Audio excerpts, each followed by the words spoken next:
De la impostura política. William Godwin. Más libros en audio en www.bibliotecaenaudio.com. Todos los argumentos que se emplean para impugnar la democracia, parten de una misma raíz, la supuesta necesidad del prejuicio y el engaño para reprimir la natural turbulencia de las pasiones humanas. Sin la admisión previa de tal premisa, aquellos argumentos no podrían sostenerse un momento. Nuestra respuesta inmediata y directa podría ser esta: ¿son acaso los reyes y señores esencialmente mejores y más juiciosos que sus humildes súbditos? Puede haber alguna base sólida de distinción, excepto lo que se funda en el mérito personal. No son los hombres objetiva y estrictamente iguales, salvo en aquello en que los distinguen sus cualidades particulares e inalterables. A lo cual nuestros contrincantes podrán replicar a su vez: tal sería efectivamente el orden de la razón y de la verdad absoluta, pero la felicidad colectiva requiere el establecimiento de distinciones artificiales. Sin la amenaza y el engaño no podría reprimirse la violencia de las pasiones. Veamos el valor que contiene esta teoría, y lo ilustraremos del mejor modo por un ejemplo. Muchos teólogos y políticos han reconocido que la doctrina según la cual los hombres serán eternamente atormentados en el otro mundo, a causa de los errores y pecados cometidos en este, es absurda e irrazonable en sí misma, pero es necesaria para infundir saludable terror a los hombres. ¿No vemos acaso, dice, que a pesar de tan terribles amenazas el mundo está invadido por el mal? ¿Qué sucedería, pues, si las malas pasiones de los hombres estuvieran libres de sus actuales frenos y si no tuvieran constantemente ante sus ojos la visión de la retribución futura? Semejante doctrina se funda en un extraño desconocimiento de las enseñanzas de la historia y de la experiencia, así como de los dictados de la razón. Los antiguos griegos y romanos no conocían nada semejante a ese terrorífico aparato de torturas, de azufre y fuego, cuya humareda se eleva hasta el infinito. Su religión era menos política que personal. Consideraban a los dioses como protectores del Estado, lo cual les comunicaba invencible coraje. En épocas de calamidad pública, realizaban sacrificios expiatorios, a fin de calmar el enojo de los dioses. Se suponía que la atención de estos seres extraordinarios estaba concentrada en el ceremonial religioso y se preocupaban poco de las virtudes o defectos morales de sus creyentes, cuyos actos eran regulados por la convicción de que su mayor o menor felicidad dependía del grado de virtud contenida en la propia conducta. Si bien su religión comprendía la doctrina de una existencia futura, en cambio atribuía muy poca relación entre la conducta moral de los individuos en su vida presente y la suerte que les reservaba la vida futura. Lo mismo ocurría con las religiones de los persas, los egipcios, los celtas, los judíos y con todas las demás creencias que no proceden del cristianismo. Si tuviéramos que juzgar a esos pueblos de acuerdo con la doctrina arriba indicada, habríamos de suponer que cada uno de sus miembros procuraba degollar a su vecino y que perpetraba horrores sin medida ni remordimiento. En realidad, esos pueblos eran tan amigos del orden de la sociedad y de las leyes del gobierno como aquellos otros cuya imaginación fue horrorizada por las amenazas de la futura retribución, y algunos de ellos fueron más generosos, más decididos y estuvieron más dispuestos al bien público. Nada puede ser más contrario a una justa estimación de la naturaleza humana que el suponer que mediante esos dogmas especulativos podría lograrse que los hombres fuesen más virtuosos de lo que serían sin la existencia de tales dogmas. Los seres humanos se hallan en medio de un orden de cosas cuyas partes integrantes están estrechamente relacionadas, constituyendo un todo armónico en virtud del cual se hacen inteligibles y asequibles al espíritu. El respeto que yo obtengo y el goce de que disfruto por la conservación de mi existencia, son realidades que mi conciencia capta plenamente. Comprendo el valor de la abundancia, de la libertad, de la verdad, para mí y para mis semejantes. Comprendo que esos bienes y la conducta conforme con ellos se hallan vinculados al sistema del mundo visible y no a la interposición sobrenatural de un invisible demiurgo. Todo cuanto se me diga acerca de un mundo futuro, un mundo extraterreno de espíritus o de cuerpos glorificados, donde los actos son de orden espiritual, donde es preciso someterse a la percepción inmediata, donde el espíritu, condenado a eterna inactividad, será presa de eterno remordimiento y sufrirá los sarcasmos de los demonios, todo cuanto se me diga acerca de ello será tan extraño al orden de cosas del cual tengo conciencia que mi mente tratará en vano de creerlo o de comprenderlo. Si doctrinas de esa índole embargan la conciencia de alguien, no será ciertamente la de los violentos, de los desalmados y los díscolos, sino la de los seres pacíficos y modestos, a quienes inducen a someterse pasivamente al rigor del despotismo y de la injusticia, a fin de que su mansedumbre sea recompensada en el más allá. Esa observación es igualmente aplicable a cualquier otra forma de engaño colectivo. Las fábulas pueden agradar a nuestra imaginación, pero jamás podrán ocupar el lugar que corresponde al recto juicio y a la razón, como guía de la conducta humana. Veamos ahora otro caso. Sostiene Rousseau en su Tratado del Contrato Social que, ningún legislador podrá jamás establecer un gran sistema político, sin recurrir a la impostura religiosa.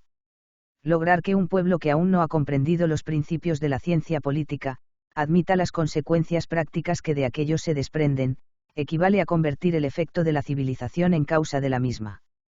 Así, pues, el legislador no debe emplear la fuerza ni el raciocinio, deberá, por consiguiente, recurrir a una autoridad de otra especie, que le permita arrastrar a los hombres sin violencia y persuadir sin convencer.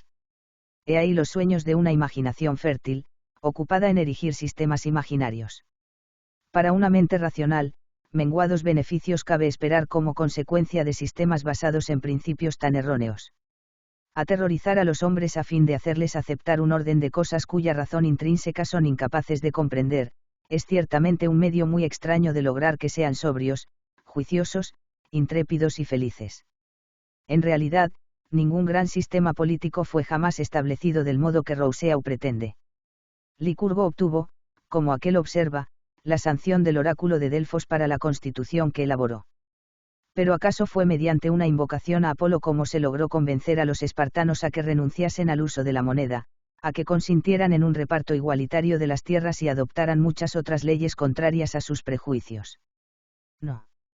Fue apelando a su comprensión, a través de un largo debate en que triunfó la inflexible determinación y el coraje del legislador. Cuando el debate hubo concluido, Licurgo creyó conveniente obtener la sanción del oráculo, considerando que no debía menospreciar medio alguno que permitiera afianzar los beneficios que había otorgado a sus conciudadanos.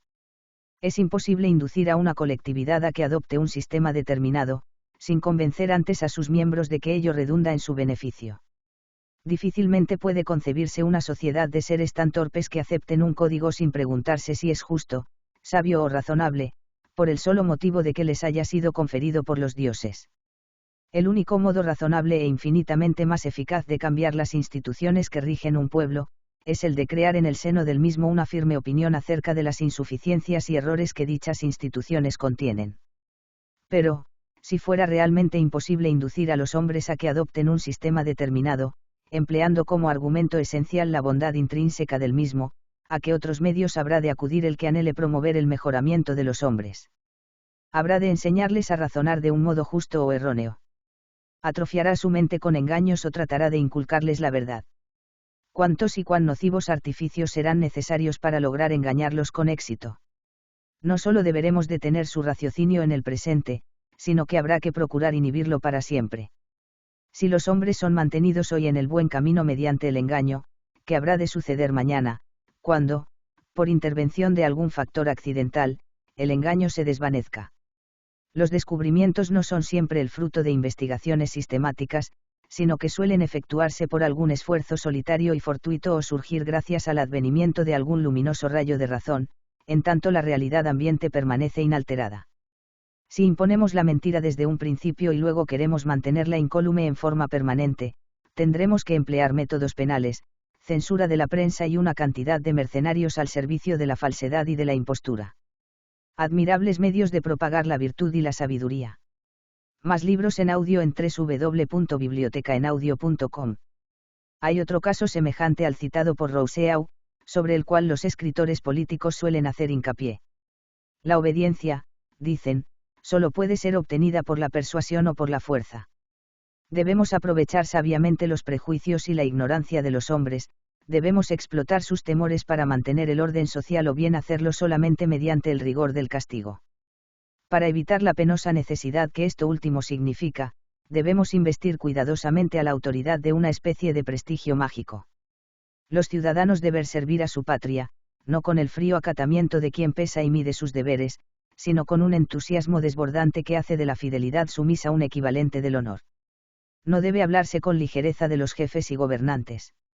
Ellos deben ser considerados, al margen de su condición individual, como rodeados de una aureola sagrada, la que emana de la función que desempeñan. Se les debe rodear de esplendor y veneración. Es preciso sacar provecho de las debilidades de los hombres. Hay que gobernar su juicio a través de sus sentidos, sin permitir que deriven conclusiones de los vacilantes dictados de una razón inmadura. Se trata, como puede verse, del mismo argumento bajo otra forma. Tiénese por admitido que la razón es incapaz de enseñarnos el camino del deber. Por consiguiente, se aconseja el empleo de un mecanismo equívoco, que puede usarse igualmente al servicio de la justicia y de la injusticia, pero que estará más en su lugar, indudablemente, sirviendo a la segunda. Pues es la injusticia la que más necesita el apoyo de la superstición y del misterio y la que saldrá ganando con el método impositivo. Esa doctrina parte de la concepción que los jóvenes suelen atribuir a sus padres y maestros. Se basa en la afirmación de que, los hombres deben ser mantenidos en la ignorancia. Si conocieran el vicio, lo amarían demasiado, si experimentaran los encantos del error, no querrán volver jamás a la sencillez y a la verdad. Por extraño que ello parezca, argumentos tan descarados e inconscientes han sido el fundamento de una doctrina que goza de general aceptación. Ella ha inculcado a muchos políticos la creencia de que el pueblo no podrá jamás resurgir con vigor y pureza, una vez que, como suele decirse, haya caído en la decrepitud. ¿Es acaso verdad que no existe alternativa entre la impostura y la coacción implacable? Es que nuestro sentido del deber no contiene estímulos inherentes al mismo. ¿Quién ha de tener más interés en que seamos sobrios y virtuosos que nosotros mismos? Las instituciones políticas, como se ha demostrado ampliamente en el curso de este libro y como se demostrará aún más adelante, han constituido, con harta frecuencia, incitaciones al error y al vicio, bajo 1000 formas distintas. Sería conveniente que los legisladores, en lugar de inventar nuevos engaños y artificios, con el objeto de llevarnos al cumplimiento de nuestro deber, procuraran eliminar las imposturas que actualmente corrompen los corazones, engendrando al mismo tiempo necesidades ficticias y una miseria real. Habrá menos de Necke y de muchas otras obras semejantes que tratan de la naturaleza del gobierno. Maldad en un sistema basado en la verdad sin tapujo, que en aquel donde, al final de toda perspectiva se erige una horca, Reflexiones, de Burke. ¿Para qué habéis de engañarme? Lo que me pedís puede ser justo o puede no serlo. Las razones que justifican vuestra demanda pueden no ser suficientes. Si se trata de razones plausibles, ¿por qué no habrán de ser ellas las que dirijan mi espíritu? ¿Seré acaso mejor cuando sea gobernado por artificios e imposturas carentes en absoluto de valor? O, por el contrario, lo seré cuando mi pensamiento se expanda y vigorice, en contacto permanente con la verdad. Si las razones de lo que demandáis no son suficientes, ¿por qué habría yo de cumplirlo? Hay motivos de sobra para suponer que las leyes que no se fundamentan en razones equitativas, tienen por objeto beneficiar a unos pocos, en detrimento de la gran mayoría. La impostura política fue creada, sin duda, por aquellos que ansiaban obtener ventajas para ellos mismos y no contribuir al bienestar de la humanidad. Lo que exigís de mí, solo es justo en tanto que es razonable. ¿Por qué tratáis de persuadirme de que es más justo de lo que es en realidad o de aducir razones que la verdad rechaza? ¿Por qué dividir a los hombres en dos clases, la una con la misión de pensar y razonar y la otra con el deber de acatar ciegamente las conclusiones de la primera? Tal diferenciación es extraña a la naturaleza de las cosas. No existen tantas diferencias naturales entre hombre y hombre, como suele creerse. Las razones que nos inducen a preferir la virtud al vicio no son abstrusas ni complicadas.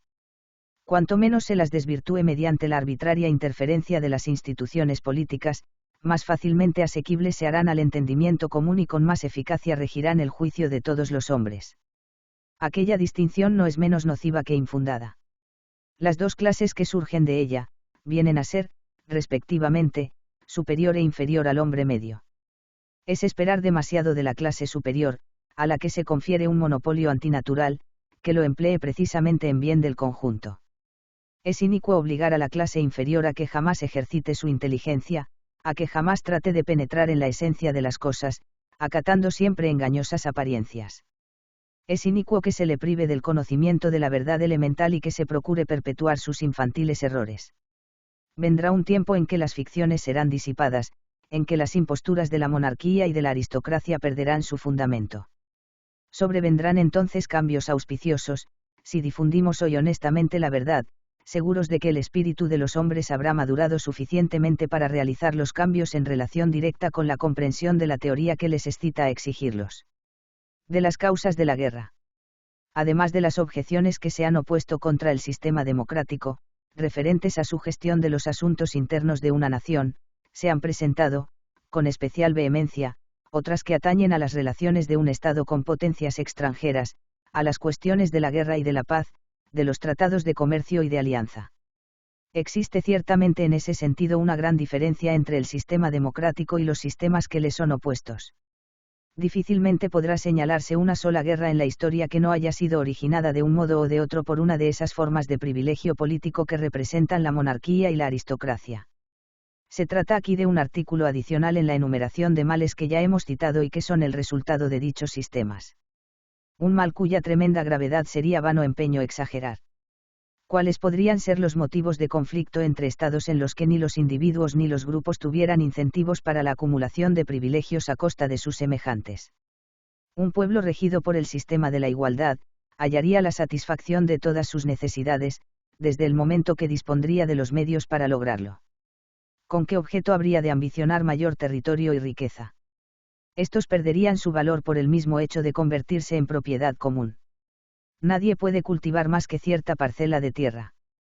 El dinero es signo del valor, pero no constituye un valor en sí. Si cada miembro de la sociedad dispusiera de doble cantidad de dinero, los alimentos y demás medios necesarios a la existencia adquirirían el doble de su valor y la situación relativa de cada individuo sería exactamente la misma que había sido antes. La guerra y la conquista no pueden beneficiar a ninguna comunidad. Su tendencia natural consiste en elevar a unos pocos en detrimento de los demás, y, en consecuencia, no serían emprendidas sino allí donde la gran mayoría es instrumento de una minoría. Pero eso no puede suceder en una democracia, a menos que ésta solo sea tal de nombre. La guerra de agresión se habría eliminado, si se establecieran métodos adecuados para mantener la forma democrática de gobierno en estado de pureza o si el perfeccionamiento del espíritu y del intelecto humano pudiera hacer prevalecer siempre la verdad sobre la mentira. La aristocracia y la monarquía, en cambio, tienden a la agresión, porque ésta constituye la esencia de su propia naturaleza. Sin embargo, aunque el espíritu de la democracia sea incompatible con el principio de guerra ofensiva, puede ocurrir que un Estado democrático limite con otro cuyo régimen interior sea mucho menos igualitario. Veamos, pues, cuáles son las supuestas desventajas que resultarían para la democracia en caso de producirse un conflicto. La única especie de guerra que aquella puede consecuentemente aceptar, es la que tuviera por objeto rechazar una invasión brutal. Esas invasiones serán probablemente poco frecuentes. ¿Con qué objeto habría de atacar un Estado corrompido a otro país que no tiene con él ningún rasgo común susceptible de crear un conflicto y cuya propia forma de gobierno constituye la mejor garantía de neutralidad y ausencia de propósitos agresivos? Agréguese que este Estado, que no ofrece provocación alguna, habría de ser, sin embargo, un irreductible adversario para quienes osaran atacarlo, a pesar de ello. Uno de los principios esenciales de la justicia política es diametralmente opuesto al que patriotas e impostores han propiciado de consuno. Amad a la patria. Sumergid la existencia personal de los individuos dentro del ser colectivo.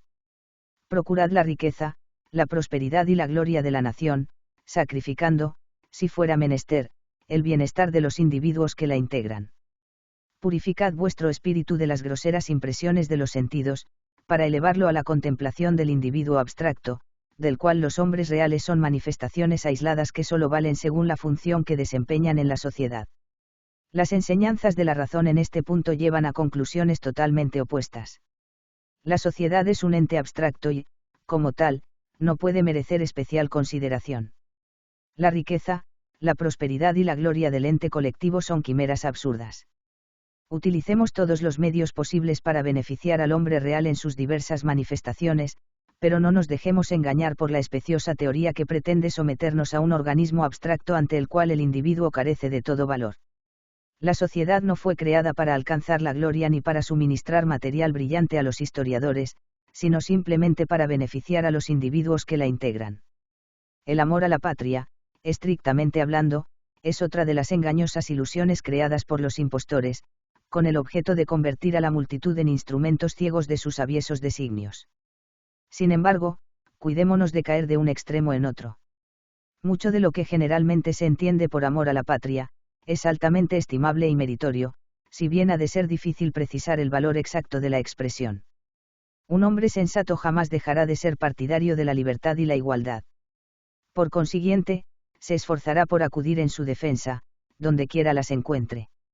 No puede permanecer indiferente cuando está en juego su propia libertad y la de aquellos que lo rodean y a quienes estima. Su adhesión tiene entonces por objeto una causa y no un país determinado. Su patria estará donde quiera que haya hombres capaces de comprender y de afirmar la justicia política.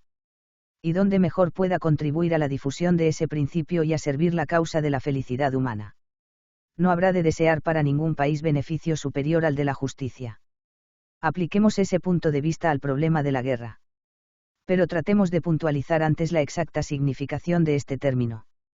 El gobierno fue instituido debido a que los hombres se sentían propensos al mal y temían que la justicia fuera pervertida por individuos sin escrúpulos en beneficio de los mismos. Siendo las naciones susceptibles de caer en idéntica debilidad y no encontrando un árbitro a quien acudir en casos de conflicto, surgió la guerra. Los hombres fueron inducidos a arrebatarse la vida mutuamente y a resolver las controversias que surgían entre ellos, no de acuerdo con los dictados de la razón y de la justicia, sino según el mayor éxito que cada bando pudiera obtener, en actos de devastación y asesinato. Es indudable que al comienzo se debió eso a los arrebatos de la exasperación y de la ira. Pero más tarde la guerra se convirtió en un oficio. Una parte de la nación paga a la otra con el objeto de que mate o se haga matar en su lugar. Y las causas más triviales, los impulsos más irreflexivos de la ambición han sido a menudo suficientes para inundar de sangre provincias enteras. No podemos formarnos una idea adecuada del mal de la guerra, sin contemplar, aunque solo con la imaginación, un campo de batalla. He ahí a hombres que se aniquilan mutuamente por millares, sin albergar resentimientos entre sí y hasta sin conocerse. Una vasta llanura es sembrada de muerte y destrucción en sus variadas formas. Las ciudades son pasto de incendio. Las naves son hundidas o estallan, arrojando miembros humanos en todas direcciones. Los campos quedan arrasados. Mujeres y niños son expuestos a los más brutales atropellos, al hambre y a la desnudez. De más está recordar que, junto con ese horror, que necesariamente ha de producir una subversión total de los conceptos de moralidad y justicia en los actores y espectadores, son inmensas las riquezas que se malgastan, arrancándolas en forma de impuestos a todos los habitantes del país con el objeto de costear tanta destrucción. Después de contemplar este cuadro, aventurémonos a inquirir cuáles son las justificaciones y las reglas de la guerra. No constituye una razón justificable la que se expresa diciendo que, suponemos que nuestro propio pueblo se hará más noble y metódico si hallamos un vecino con quien combatir, lo que servirá además de piedra de toque para probar la capacidad y las disposiciones de nuestros conciudadanos. No tenemos derecho a emplear a modo de experimento el más complicado y atroz de todos los males. Tampoco es justificación suficiente la afirmación de que, hemos sido objeto de numerosas afrentas, déspotas extranjeros se han complacido en humillar a ciudadanos de nuestra querida patria cuando visitaron sus dominios. Los gobiernos deben limitarse a proteger la tranquilidad de quienes residen dentro del radio de su jurisdicción. Pero si los ciudadanos desean visitar países extranjeros, deben hacerlo bajo su propia responsabilidad y confiando en el sentido general de la justicia. Es preciso contemplar, además, la proporción que media entre el mal del cual nos quejamos y los males infinitamente mayores que inevitablemente resultarán del remedio que proponemos para combatirlo. No es razón justificable la afirmación de que, nuestro vecino amenaza o se prepara para agredirnos. Si a nuestra vez nos disponemos a la guerra, el peligro se habrá duplicado. Además, puede creerse que un Estado despótico sea capaz de realizar mayores esfuerzos que un país libre, cuando éste se encuentre ante la necesidad de la indispensable defensa. En algunas ocasiones se ha considerado como razonamiento justo el siguiente: no debemos ceder en cuestiones que en sí mismas pueden ser de escaso valor, pues la disposición a ceder incita a plantear nuevas exigencias a la parte contraria. Muy por el contrario, un pueblo que no está dispuesto a lanzarse a la lucha por cosas insignificantes, que mantiene una línea de conducta de serena justicia y que es capaz de entrar en acción, cuando sea realmente imprescindible, es un pueblo al la cual las razones políticas no son dignas de ser tenidas en cuenta. Está fuera de duda que se oponen a que el fiel de la balanza sea inclinado, mediante un gesto violento, hacia el lado de la destrucción y el asesinato. Esta pretensión es sostenida en Moral and Political Philosophy, Book B. Ch. 12, de Paley. Cual sus vecinos respetarán y no se dispondrán a llevarle hasta los últimos extremos. La vindicación del honor nacional, es otro motivo insuficiente para justificar la guerra. El verdadero honor solo se halla en el derecho a la justicia. Es cosa discutible hasta dónde la reputación personal en asuntos contingentes puede ser un factor decisivo para la regulación de la conducta del individuo. Pero sea cual fuera la opinión que se sustente al respecto, jamás puede considerarse el concepto de reputación colectiva como justificativo de conflictos entre naciones. En casos particulares puede ocurrir que una persona haya sido tan mal comprendida o calumniada que resulten vanos todos los esfuerzos por rehabilitarse ante los demás. Pero esto no puede ocurrir cuando se trata de naciones. La verdadera historia de estas no puede ser suprimida ni fácilmente alterada. El sentido de utilidad social y de espíritu público se expresan en la forma de relaciones que rigen entre los miembros de una nación, y la influencia que ésta pueda ejercer sobre naciones vecinas depende en gran parte de su régimen interno. La cuestión relativa a las justificaciones de la guerra no ofrecería muchas dificultades si nos habituáramos a que cada término evocara en nuestra mente el objeto preciso que a dicho término corresponda. Estrictamente hablando, solo puede haber dos motivos justos de guerra y uno de ellos es prescrito por la lógica de los soberanos y por lo que se ha denominado la ley de las naciones. Nos referimos a la defensa de nuestra propia libertad y de la libertad de otros. Es bien conocida, en ese sentido, la objeción de que ningún pueblo debe interferir en las cuestiones internas de otro pueblo. Debemos ciertamente extrañarnos que máxima tan absurda sea aún mantenida. El principio justo, tras el cual se ha introducido esa máxima errónea, es que ningún pueblo, como ningún individuo, puede merecer la posesión de un bien determinado en tanto no comprenda el valor del mismo y no desee conservarlo. Sería una empresa descabellada la de obligar por la fuerza a un pueblo a ser libre. Pero cuando este pueblo anhela la libertad, la virtud y el deber ordenan ayudarle a conquistarla. Este principio es susceptible de ser tergiversado por individuos ambiciosos e intrigantes. No por eso deja de ser estrictamente justo, pues el mismo motivo que me induce a defender la libertad en mi propio país, es igualmente válido respecto a la libertad de cualquiera otro, dentro de los límites que los hechos y la posibilidad material imponen. Pues la moral que debe gobernar la conducta de los individuos y la de las naciones es sustancialmente la misma. De la disolución del gobierno. Nos queda por considerar el grado de autoridad que debe establecerse en ese tipo de asamblea nacional que hemos admitido en nuestro sistema. Deberán impartirse órdenes a los miembros de la Confederación.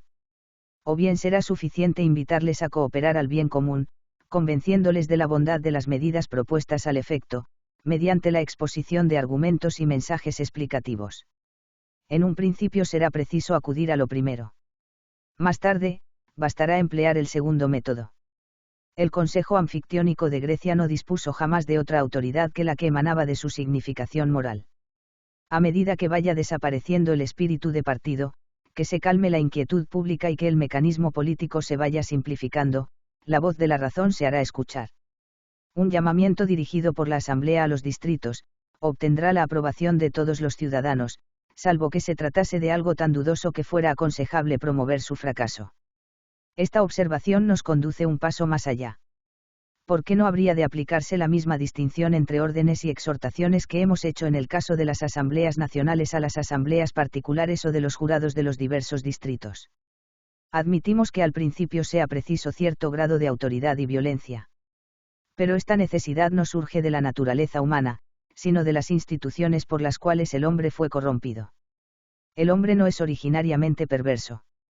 No dejaría de atender o de dejarse convencer por las exhortaciones que se le hacen si no estuviera habituado a considerarlas como hipócritas, y si no sospechara que su vecino, su amigo, su gobernante político, cuando dicen preocuparse de sus intereses persiguen en realidad el propio beneficio.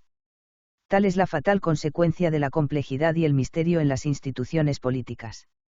Simplificad el sistema social, según lo reclaman todas las razones, menos las de la ambición y la tiranía. Poned los sencillos dictados de la justicia al alcance de todas las mentes. Eliminad los casos de fe ciega. Toda la especie humana llegará a ser entonces razonable y virtuosa. Será suficiente entonces que los jurados recomienden ciertos modos de resolver los litigios, sin necesidad de usar la prerrogativa de pronunciar fallos. Si tales exhortaciones resultaran ineficaces en determinados casos, el daño que resultaría de ello será siempre de menor magnitud que el que surge de la perpetua violación de la conciencia individual. Pero en verdad no surgirán grandes males, pues donde el imperio de la razón sea universalmente admitido, el delincuente o bien cederá a las exhortaciones de la autoridad o, si se negara a ello, habrá de sentirse tan incómodo bajo la inequívoca desaprobación y observación vigilante del juicio público, que, aun sin sufrir ninguna molestia física, preferirá trasladarse a un régimen más acorde con sus errores. Probablemente el lector se haya anticipado a la conclusión final que se desprende de las precedentes consideraciones. Si los tribunales dejaran de sentenciar para limitarse a sugerir, si la fuerza fuera gradualmente eliminada y solo prevaleciera la razón, no hallaremos un día que los propios jurados y las demás instituciones públicas pueden ser dejados de lado por innecesarios. No será el razonamiento de un hombre sensato tan convincente como el de una docena. La capacidad de un ciudadano para aconsejar a sus vecinos no será motivo suficiente de notoriedad, sin que se requiera la formalidad de una elección. ¿Habrá acaso muchos vicios que corregir y mucha obstinación que dominar?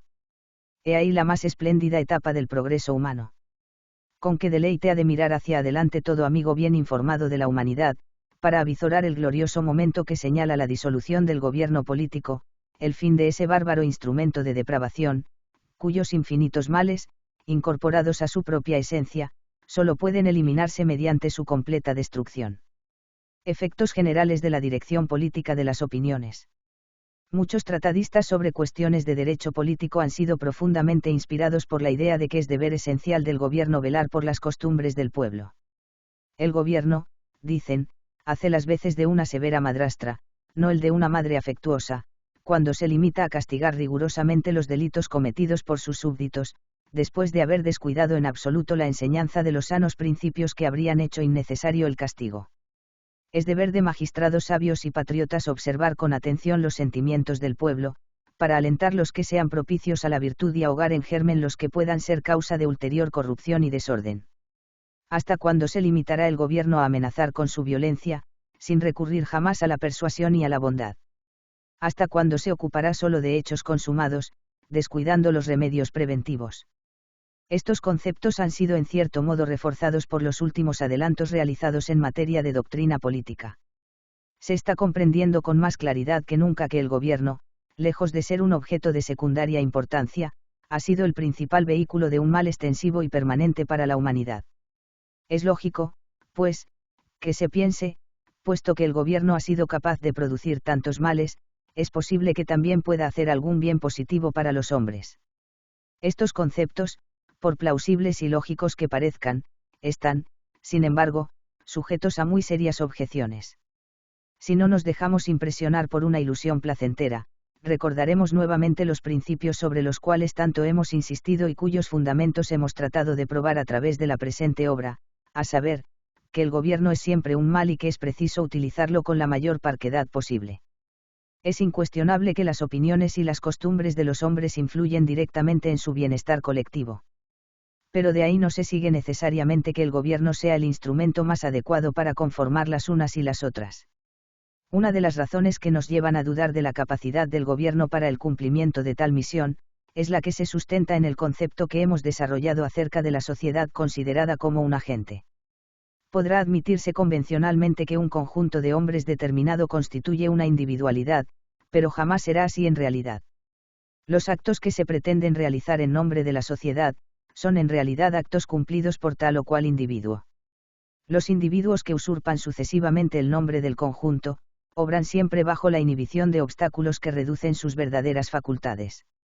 Se sienten trabados por los prejuicios, los vicios y las debilidades de colaboradores y subordinados. Después de haber rendido tributo a infinidad de intereses despreciables, sus iniciativas resultan deformadas, abortivas y monstruosas. Por consiguiente, la sociedad no puede ser activa e intrusiva con impunidad, pues sus actos tienen que ser deficientes en sabiduría. En segundo lugar, esos actos no serán menos deficientes en eficacia que en sabiduría. Se supone que deben tender a mejorar las opiniones y, por tanto, las costumbres de los hombres. Pero las costumbres no son otra cosa que las opiniones en acción. Tal como sea el contenido de la fuente originaria, así serán las corrientes que de ella se alimenten. ¿Sobre qué deben fundarse las opiniones? Sin duda, sobre las nociones del conocimiento, las percepciones y la evidencia. ¿Y acaso tiene la sociedad, en su carácter colectivo, alguna facultad particular para la ilustración del entendimiento? Es que puede administrar por medio de mensajes y exhortaciones algún compuesto o sublimado de la inteligencia de sus miembros, superior en calidad a la inteligencia de cualquiera de ellos. Si así fuera, ¿por qué no escriben las sociedades tratados de moral, de filosofía de la naturaleza o de filosofía del espíritu? ¿Por qué fueron todos los grandes avances del progreso humano fruto de la labor de los individuos? Sí, por consiguiente, la sociedad, considerada como un agente, no posee facultad especial para ilustrar nuestro conocimiento. La verdadera diferencia entre el dictamen de la sociedad y el dictamen de los individuos, debe buscarse en el peso de la autoridad. Pero ¿es la autoridad acaso un instrumento adecuado para la formación de las opiniones y las costumbres de los hombres? Si las leyes fueran medios eficaces para la corrección del error y del vicio, es indudable que nuestro mundo habría llegado a ser el asiento de todas las virtudes. Nada más fácil que ordenar a los hombres que sean buenos, que se amen mutuamente, que practiquen una sinceridad universal y que resistan las tentaciones de la ambición y la avaricia. Pero no basta emitir órdenes para lograr que el carácter de los hombres se modifique, de acuerdo con determinados principios. Tales mandamientos fueron lanzados hace ya miles de años. Y si esos mandamientos se hubieran acompañado con la amenaza de llevar a la horca a todo aquel que no los cumpliera, es harto dudoso que la influencia de esos preceptos fuera mayor de lo que ha sido. Pero, se responderá, las leyes no deben ocuparse de principios generales, sino referirse a hechos concretos para los cuales está prevista su aplicación. Dictaremos leyes suntuarias, limitando los gastos de los ciudadanos en vestidos y alimento. Estableceremos leyes agrarias prohibiéndoles disponer más de cierta renta anual. Ofreceremos premios a los actos de virtud, de benevolencia y de justicia, que habrán de estimularlos. Y después de haber hecho todo eso, ¿cuánto habremos adelantado en nuestro camino? Si los hombres se sienten inclinados a la moderación en los gastos, las leyes suntuarias serán cosa superflua. Si no son inclinados a ella, ¿quién hará cumplir o impedirá la burla de esas leyes? La desgracia consiste, en este caso, en que dichas disposiciones deben ser aplicadas por la misma clase de individuos cuyos actos se trata de reprimir. Si la nación estuviera enteramente contaminada por el vicio, ¿dónde hallaríamos un linaje de magistrados inmunes al contagio? Aun cuando lográramos superar esa dificultad, sería en vano. El vicio es siempre más ingenioso en burlar la ley que la autoridad en descubrir el vicio. Es absurdo creer que pueda ser cumplida una ley que contraríe abiertamente el espíritu y las tendencias de un pueblo. Si la vigilancia fuese apta para descubrir los subterfugios del vicio, los magistrados pertinazmente adheridos al cumplimiento de su deber, probablemente serían destrozados. Por otra parte, no puede haber nada más opuesto a los principios más racionales de la convivencia humana que el espíritu inquisitorial que tales regulaciones implica. ¿Quién tiene derecho a penetrar en mi casa, a examinar mis gastos y a contar los platos puestos en mi mesa? ¿Quién habrá de descubrir las tretas que pondré en juego para ocultar una renta enorme, en tanto finja disponer de otra sumamente modesta? No es que haya algo realmente injusto o indecoroso en el hecho de que mi vecino juzgue con la mayor libertad mi conducta personal. Pero eso es algo muy distinto de la institución legal de un sistema de pequeño espionaje, donde la observación y censura de mis actos no es libre ni ocasional, sino que constituye el oficio de un hombre, cuya misión consiste en escudriñar permanentemente en la vida de los demás, dependiendo el éxito de su misión de la forma sistemática como la realice, créase así una perpetua lucha entre la implacable inquisición de uno y el astuto ocultamiento de otro. ¿Por qué hacer que un ciudadano se convierta en delator? Si han de invocarse razones de humanidad y de espíritu público, para incitarlo al cumplimiento de su deber, desafiando el resentimiento y la difamación, ¿créese acaso que serán menester leyes suntuarias en una sociedad donde la virtud estuviera tan asentada como para que semejante incitación obtenga éxito? Si en cambio se apela a móviles más bajos e innobles, no serán más peligrosos los vicios que propaguen de ese modo que aquellos otros que se pretende reprimir. Eso ha de ocurrir especialmente bajo gobiernos que abarquen una gran extensión territorial. En los estados de extensión reducida, la opinión pública será un instrumento de por sí eficaz. La vigilancia, exenta de malicia, de cada uno sobre la conducta de su vecino, será un freno de irresistible poder. Pero su benéfica eficacia dependerá de que actúe libremente, según las sugestiones espontáneas de la conciencia y las imposiciones de una ley. De igual modo, cuando se trate de otorgar recompensas, ¿cómo nos pondremos a cubierto del error, de la parcialidad y de la intriga, susceptibles de convertir el medio destinado a fomentar la virtud en un instrumento apto para producir su ruina? Sin considerar que los premios constituyen dudosos alicientes para la generación del bien, siempre expuestos a ser otorgados a la apariencia engañosa, extraviando el juicio por la intromisión de móviles extraños, de vanidad y avaricia. En realidad, todo ese sistema de castigos y recompensas, se halla en perpetuo conflicto con las leyes de la necesidad y de la naturaleza humana. El espíritu de los hombres será siempre regido por sus propias visiones y sus tendencias. No puede intentarse nada más absurdo que la reversión de esas tendencias por la fuerza de la autoridad.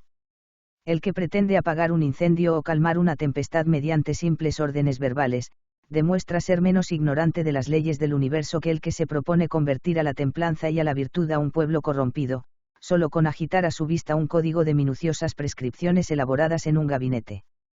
La fuerza de este argumento sobre la ineficacia de las leyes, ha sido sentida con frecuencia, llevando a muchos a conclusiones desalentadoras en alto grado. El carácter de las naciones, se ha dicho, es inalterable, al menos una vez que ha caído en la degradación no puede jamás volver a la pureza. Las leyes son letra muerta cuando las costumbres han llegado a corromperse. En vano tratará el legislador más sabio de reformar a su pueblo, cuando el torrente de vicio y libertinaje ha roto los diques de la moderación. No queda ya ningún medio para restaurar la sobriedad y la frugalidad. Es inútil declamar contra los daños que emanan de las desigualdades de fortuna y del rango, cuando tales desigualdades se han convertido en una institución. Un espíritu generoso aplaudirá los esfuerzos de un Catón o de un Bruto, pero otro más calculador los condenará por haber causado un dolor inútil a un enfermo cuyo deceso era fatal. Del conocimiento de esa realidad derivaron los poetas sus creaciones imaginativas sobre la lejana historia de la humanidad, imbuidos de la convicción de que, una vez que la lujuria ha penetrado en los espíritus, haciendo saltar los resortes de la conciencia, será vano empeño pretender volver a los hombres a la razón y hacerles preferir el trabajo a la molicie. Pero esta conclusión acerca de la ineficacia de las leyes está aún lejos de su real significación.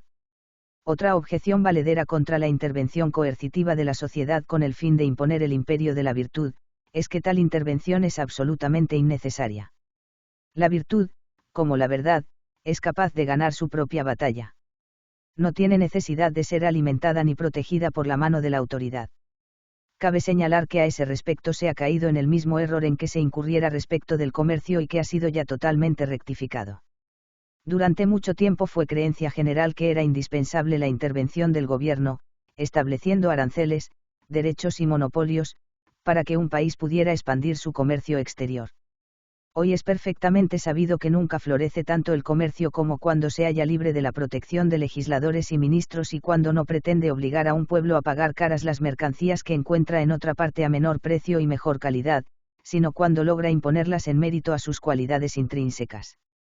Nada es más vano y absurdo que el tratar de alterar mediante una legislación artificiosa las leyes perennes del universo. El mismo principio que ha demostrado su validez en el caso del comercio, ha contribuido considerablemente al progreso de la investigación intelectual.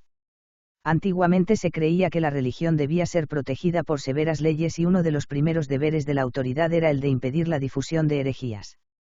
Considerábase que entre el error y el vicio existía una relación directa y que era preciso, a fin de evitar que los hombres cayeran en el error, que el rigor de una inflexible autoridad frenara sus extravíos. Algunos autores, cuyas ideas políticas fueron en otro sentido singularmente amplias, llegaron a afirmar que, se debe permitir a los hombres que piensen como quieran, pero no debe permitirse la difusión de ideas perniciosas, del mismo modo que se permite guardar un veneno en una habitación, pero no ponerlo en venta, bajo el rótulo de un cordial. Otros que no se atrevieron, por razones de humanidad, a recomendar la extirpación de las sectas ya arraigadas en un país, aconsejaron seriamente a las autoridades que no dieran cuartel a ninguna otra creencia extravagante que pudiera introducirse en el futuro. Está a punto de tener fin el reinado de tales errores, en lo referente al comercio y a la especulación intelectual. Esperemos que no tarde en ocurrir lo mismo con la pretensión de inculcar la virtud a fuerza de presión gubernativa. Todo cuanto puede pedirse al gobierno en favor de la moral y de la virtud, es la garantía de un ambiente de amplio y libre desarrollo, donde éstas sean capaces de desplegar su íntima energía. Y quizá también, en el presente, cierto freno inmediato contra aquellos que violentamente tratan de turbar la paz en la sociedad. ¿Quién ha visto jamás que sin la ayuda del poder haya triunfado la mentira? ¿Quién será el insensato que crea que en igualdad de condiciones la verdad puede ser derrotada por la mentira? Hasta ahora se han empleado todos los medios de la coerción y la amenaza para combatir la verdad. Pero ¿acaso no ha progresado, a pesar de todo? ¿Quién dirá que el espíritu del hombre se inclina a aceptar la mentira y a rechazar la verdad, cuando ésta se ofrece con clara evidencia? Cuando ha sido presentada de tal modo, no ha dejado de ir aumentando constantemente el número de sus adeptos. A pesar de la fatal interferencia gubernamental y de las violentas irrupciones de la barbarie que han intentado borrarla de la faz de la tierra, la historia de la ciencia nos habla de los constantes triunfos de la verdad. Estas consideraciones no son menos aplicables a la moral y a las costumbres de la humanidad. Los hombres obran siempre de acuerdo con lo que estiman más adecuado para su propio interés o para el bien del conjunto. Será posible escamotearles la evidencia de lo mejor y lo más beneficioso. El proceso de transformación de la conducta humana se desarrolla del siguiente modo: la verdad se difunde durante cierto tiempo de un modo imperceptible. Los primeros que abrazan sus principios suelen darse escasa cuenta de las extraordinarias consecuencias que esos principios entrañan. Pero esos principios continúan extendiéndose, se amplían en claridad y evidencia, ensanchando incesantemente el número de sus adeptos. Puesto que el conocimiento de la verdad tiene relación con los intereses materiales de los hombres, enseñándoles que pueden ser 1000 veces más felices y más libres de lo que son, ella se convierte en irresistible impulso para la acción y terminará por destruir las ligaduras de la especulación. Nada más absurdo que la opinión que durante tanto tiempo ha prevalecido, según la cual, la justicia y la distribución equitativa de los medios necesarios para la felicidad humana serán siempre los fundamentos más razonables de la sociedad, pero no existe probabilidad alguna de que esta concepción sea llevada a la práctica, que la opresión y la miseria son tóxicos de tal naturaleza que, una vez habituados a sus efectos, no puede prescindirse de ellos, que son tantas las ventajas que el vicio tiene sobre la virtud que, por grande que sea el poder y la sabiduría de la última, jamás prevalecerá sobre los atractivos de la primera. En tanto denunciamos la inoperancia de las leyes en ese orden de cosas, estamos lejos de pretender desalentar la fe en el progreso social. Nuestro razonamiento tiende, por el contrario, a sugerir métodos más eficaces para promover dicho progreso. La verdad es el único instrumento para la realización de reformas políticas. Estudiémosla y propaguémosla incesantemente y los benéficos resultados serán inevitables. No tratemos en vano de anticipar mediante leyes y reglamentos los futuros dictados de la conciencia pública, sino esperemos con calma que el fruto de la opinión general madure. Cuidémonos de introducir nuevas prácticas políticas y de eliminar las antiguas hasta tanto que la voz pública lo reclame. La tarea que hoy debe absorber por completo la atención de los amigos de la humanidad, es la investigación, la instrucción, la discusión. Vendrá un tiempo en que la labor será de otra índole. Una vez que el error sea completamente develado, caerá en absoluto olvido, sin que ninguno de sus adeptos procure sostenerlo. Tal hubiera sido la realidad de no haber mediado la excesiva impetuosidad e impaciencia de los hombres. Pero las cosas pueden producirse de otro modo. Pueden producirse bruscos cambios políticos que, precipitando la crisis, den lugar a grandes riesgos y conmociones. Hemos de velar para prevenir la catástrofe. Hemos señalado ya que los males de la anarquía serán menos graves de lo que suele creerse. Pero sea cual fuera su magnitud, los amigos de la humanidad no abandonarán jamás, temerosos, sus puestos ante el peligro. Por el contrario, procurarán emplear los conocimientos que surgen de la sociedad para guiar al pueblo por el camino de su dicha. En cuarto lugar, la intervención de la sociedad organizada con el propósito de influir en las opiniones y las costumbres de los hombres, no solo es inútil, sino perniciosa. Hemos visto ya que tal intervención es en ciertos aspectos inocua. Pero es necesario establecer una distinción. Ella es impotente cuando se trata de introducir cambios favorables en la convivencia humana. Pero suele ser poderosa en el empeño de prolongar las formas existentes. Esta propiedad de la legislación política es tan importante que podemos atribuirle la mayor parte de las calamidades que el gobierno ha infligido a la humanidad. Cuando las leyes coinciden con los hábitos y tendencias dominantes en el momento en que fueron establecidas, pueden mantener inalterados esos hábitos y tendencias durante siglos enteros. De ahí su carácter doblemente pernicioso. Para explicar esto mejor, tomemos el caso de las recompensas, tópico favorito de los defensores de una legislación reformada.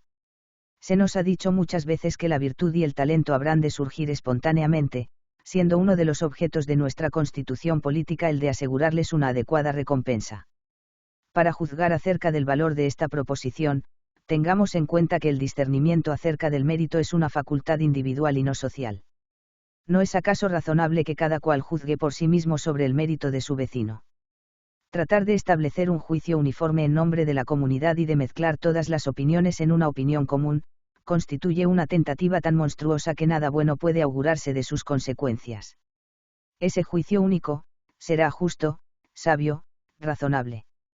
Donde quiera que el hombre esté habituado a juzgar por sí mismo, donde el mérito apele directamente a la opinión de sus contemporáneos, prescindiendo de la parcialidad de la intervención oficial, existirá un genuino impulso creador, inspirador de grandes obras, animado por los estímulos de una opinión sincera y libre. El juicio de los hombres madurará mediante su ejercicio y el espíritu, siempre despierto y ávido de impresiones, se acercará cada vez más a la verdad. ¿Qué ganaremos, a cambio de todo eso, estableciendo una autoridad a modo de oráculo, al cual el espíritu creador deberá acudir para indagar acerca de las facultades que debe esforzarse en desarrollar y de quien el público recibirá la indicación del juicio que debe pronunciar sobre las obras de sus contemporáneos? ¿Qué pensaremos de una ley del Parlamento que nombrase a determinado individuo presidente del Tribunal de la Crítica, con la facultad de juzgar en última instancia acerca de los valores de una composición dramática? ¿Y qué razón valedera existe para considerar de otro modo a la autoridad que se atribuyera el derecho de juzgar por todos en materia política y moral? Nada más fuera de razón que la pretensión de imponer a los hombres una opinión común por los dictados de la autoridad. Una opinión de ese modo inculcada en la mente del pueblo, no es en realidad su opinión. Es solo un medio que se emplea para impedirle opinar. Siempre que el gobierno pretende librar a los ciudadanos de la molestia de pensar por cuenta propia, el resultado general que se produce es la torpeza y la imbecilidad colectivas. Cuando se introducen conceptos en nuestra mente sin el acompañamiento de la prueba que los hace válidos, no puede decirse que hemos captado la verdad. El espíritu será así despojado de su valor esencial y de su genuina función y por lo tanto perderá todo aquello que le permite alcanzar magníficas creaciones. O bien los hombres resistirán las tentativas de la autoridad para dirigir sus opiniones, en cuyo caso esas tentativas solo darán lugar a una estéril lucha, o bien se someterán a ellas, siendo entonces las consecuencias mucho más lamentables. Quien delega de algún modo en otros el esfuerzo para formar las propias opiniones y dirigir la propia conducta, dejará de pensar por sí mismo o sus pensamientos se volverán lánguidos e inanimados. Las leyes pueden instituirse para favorecer la mentira o para favorecer la verdad. En el primer caso, ningún pensador racional alegará nada en apoyo de las mismas. Pero aun cuando el objeto de las leyes sea la defensa de la verdad, solo habrán de perjudicarla, pues es propio de su íntima naturaleza el perjudicar la finalidad que se proponen alcanzar. Cuando la verdad aparece por sí sola ante nuestro espíritu, la vemos plena de vigor y evidencia, pero cuando viene impuesta por la presión de una autoridad política, su aspecto es flácido y sin vida. La verdad no oficializada, vigoriza y ensancha nuestro conocimiento, pues en tal condición es aceptada solo en virtud de sus propios atributos. Impuesta por la autoridad, es aceptada con convicción débil y vacilante. En tal caso, las opiniones que sostengo no son en verdad mis opiniones. Las repito como una lección aprendida de memoria, pero no las comprendo realmente ni puedo exponer las razones sobre las cuales se fundamentan. Mi mente es debilitada, en tanto que se pretende vigorizarla. En lugar de habituarme a la firmeza y la independencia, se me enseña a inclinarme ante la autoridad, sin saber por qué. Los individuos de tal modo encadenados son incapaces, estrictamente hablando, de toda virtud. El primer deber del hombre es no admitir ninguna norma de conducta bajo caución de terceros, no realizar nada sin la clara convicción personal de que es justo realizarlo. El que renuncia al libre ejercicio de su entendimiento, respecto a un tópico determinado, no será capaz de ejercerlo ya, vigorosamente, en ningún otro caso. Si procede en algunas ocasiones de un modo justo, será inadvertidamente, por accidente. La conciencia de su degradación lo perseguirá constantemente. Sentirá la ausencia de ese estado de espíritu, de esa intrépida perseverancia y la tranquila autoaprobación, que sólo confiere la independencia de juicio. Esa clase de seres llegan a ser un remedio y una deformación del hombre, sus esfuerzos son pusilánimes y su vigor para realizar sus propósitos es superficial y hueco. Incapaces de una convicción, nunca podrán distinguir entre la razón y el prejuicio. Pero no es esto lo peor. Aun cuando un fugaz resplandor de la verdad los hiera, no se atreverán jamás a seguirla. ¿Para qué he de investigar, si la autoridad me dice de antemano lo que debo creer y cuál deberá ser el resultado de la investigación. Aun cuando la verdad se insinúe espontáneamente en mi espíritu, estoy obligado, si difiere de la doctrina oficial, a cerrarme ante las sugestiones de aquella y a profesar ruidosamente mi adhesión a los principios que más dudas provocan en mi espíritu. La compulsión puede manifestarse en diversos grados. Pero supongamos que consista solo en una ligera presión hacia la insinceridad, ¿qué juicio nos merecerá, desde el punto de vista moral e intelectual, semejante procedimiento? ¿Qué pensaremos de un sistema que induce a los hombres a adoptar ciertas opiniones, bajo la promesa de dádivas o que los aparta del examen de la justicia, mediante la amenaza de penas y castigos? Ese sistema no se limita a desalentar permanentemente el espíritu de la gran mayoría humana, a través de los diversos rangos sociales, sino que procura perpetuarse, aterrorizando o corrompiendo a los pocos individuos que, en medio de la castración general, mantienen su espíritu crítico y su amor al riesgo. Para juzgar cuán perniciosa es su acción, veamos como ejemplo el largo reinado de la tiranía papal a través de la sombría Edad Media, cuando tantas tentativas de oposición fueron suprimidas, antes de la exitosa rebelión de Lutero. Aún hoy, ¿cuántos son los que se atreven a examinar a fondo los fundamentos del cristianismo o del maometismo, de la monarquía o de la aristocracia, en aquellos países donde aquellas religiones o estos regímenes políticos están establecidos por la ley? Suponiendo que la oposición no se castigara, la investigación no sería aún enteramente imparcial, donde tantas añagazas oficiales se ponen en juego para forzar la decisión en un sentido determinado. A todas estas consideraciones cabe agregar que aquello que en las presentes circunstancias es justo, puede ser erróneo mañana, si las circunstancias resultan otras. Lo justo y lo injusto son fruto de determinado orden de relaciones y éstas se fundan en las respectivas cualidades de los individuos que en ellas intervienen. Cámbiense las cualidades y el orden de relaciones llegará a ser completamente diferente. El trato que he de conceder a mi semejante, depende de mi capacidad y de sus condiciones. Altérese lo uno o lo otro y nuestra situación respectiva habrá cambiado. Me veo obligado actualmente a emplear la coacción con determinado individuo porque no soy lo bastante sabio para corregir con razones su mala conducta. Desde el momento en que me sienta capacitado en ese sentido, emplearé el segundo procedimiento. Quizás sea conveniente que los negros de las Indias Occidentales continúen bajo el régimen de esclavitud, en tanto se les prepare gradualmente para vivir en un régimen de libertad. Es un principio sano y universal de ciencia política que una nación puede considerarse madura para la reforma de su sistema de gobierno cuando ha comprendido las ventajas que encierran dichas reformas y ha manifestado expresamente su deseo de aplicarlas, en cuyo caso deben cumplirse sin dilaciones. Si admitimos este principio, deberemos condenar necesariamente por absurda toda legislación que tenga por objeto mantener inalterado un régimen cuya utilidad ha desaparecido. Para tener una noción aún más acabada del carácter pernicioso de las instituciones políticas, comparemos en último término explícitamente la naturaleza del espíritu y la naturaleza del gobierno. Es una de las propiedades más incuestionables del espíritu, la de ser susceptible de indefinida perfección. Tendencia inalienable de las instituciones políticas es la de mantener inalterado el orden existente. ¿Es acaso la perfectibilidad del conocimiento un atributo de secundaria importancia? Podemos considerar con frialdad e indiferencia las brillantes promesas que están implícitas en ella para el porvenir de la humanidad. ¿Y cómo habrán de cumplirse esas promesas? Por medio de una labor incesante, de una curiosidad jamás desalentada, de un limitado e infatigable afán de investigación. El principio más valioso que de ello se desprende, es que no podemos permanecer en la inmovilidad, que todo cuanto afecta a la felicidad de la especie humana, libre de toda especie de coerción, ha de estar sujeto a perpetuo cambio, cambio lento, casi imperceptible, pero continuo. Por consiguiente, no puede darse nada más hostil para el bienestar general que una institución cuyo objeto esencial es mantener inalterado determinado sistema de convivencia y de opiniones.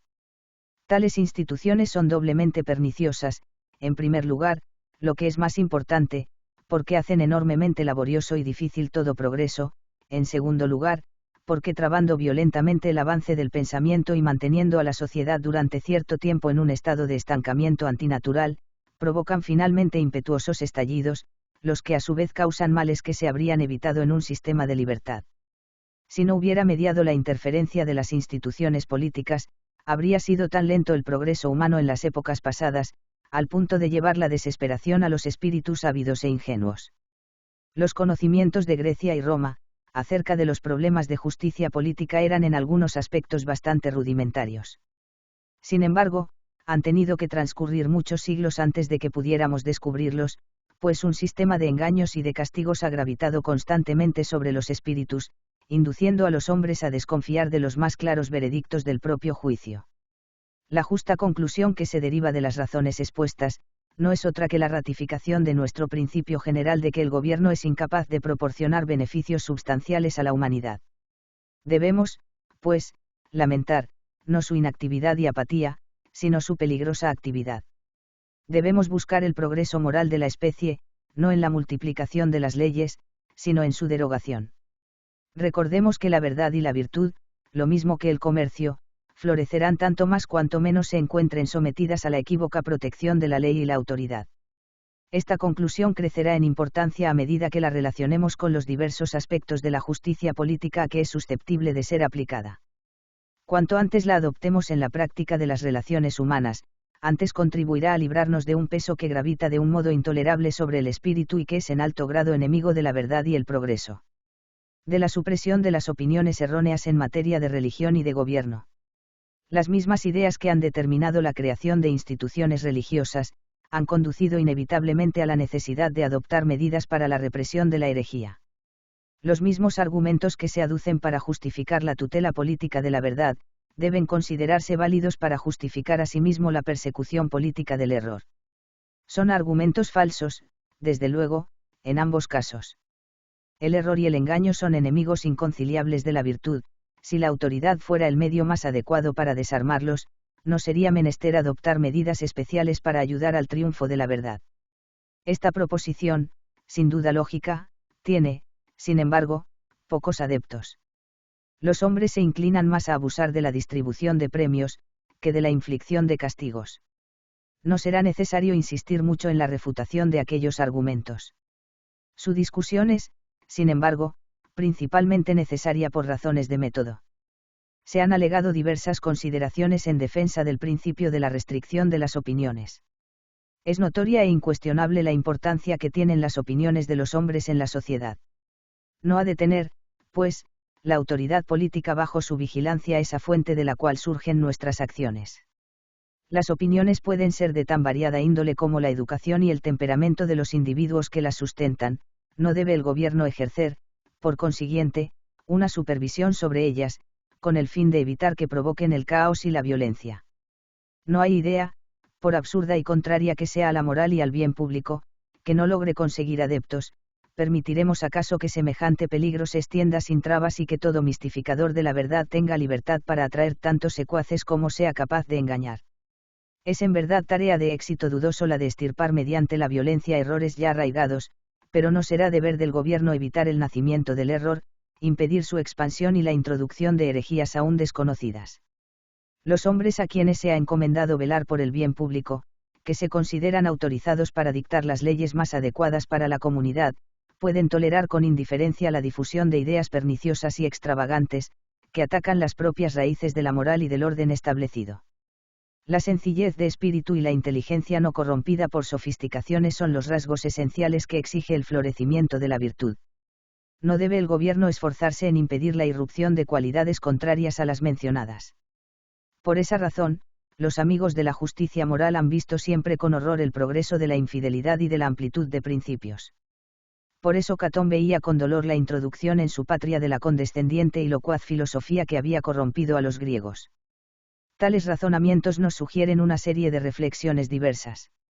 En primer término, destaquemos el error en que incurrieron Catón y otros personajes respetables, que fueron celosos pero equivocados defensores de la virtud. No es necesaria la ignorancia para que el hombre sea virtuoso. Si así fuera, habríamos de convenir en que la virtud es una impostura y que es nuestro deber librarnos de sus lazos. El cultivo de la inteligencia no corrompe el corazón. El que posea la ciencia de un Newton y el genio de un Shakespeare, no será por eso una mala persona. La falta de conceptos amplios y comprensivos, puede ser motivo de decadencia, con mayor razón que la liberalidad de costumbres. Supongamos que una máquina imperfecta es descompuesta en todas sus piezas, con objeto de proceder a su mejor reconstrucción. Un espectador tímido y no informado se sentirá presa de temor ante la aparente temeridad del artesano y a la vista del montón de ruedas y palancas en confusión, pensará sin duda que el artesano se proponía destruir la máquina, lo que evidentemente sería un grave error.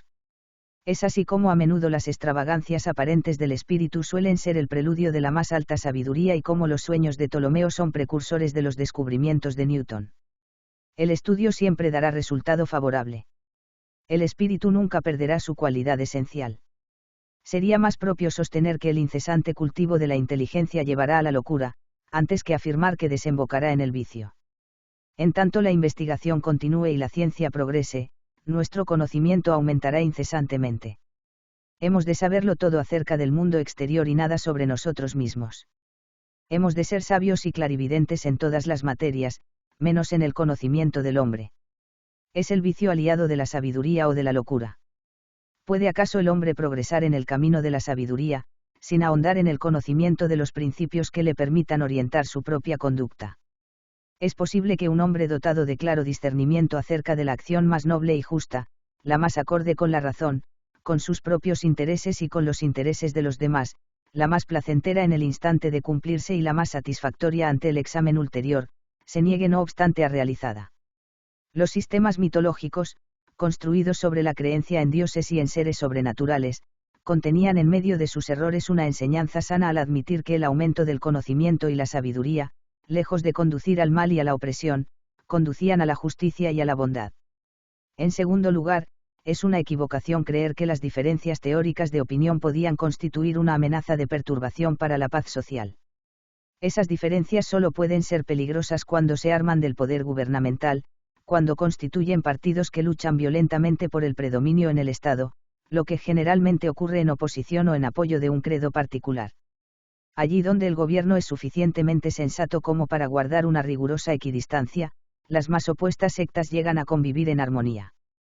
Los mismos medios que se emplean para preservar el orden son las causas principales de perturbación. Cuando el gobierno no impone leyes opresivas a ningún partido, las controversias se desarrollan en el plano de la razón, sin necesidad de acudir al garrote o a la espada.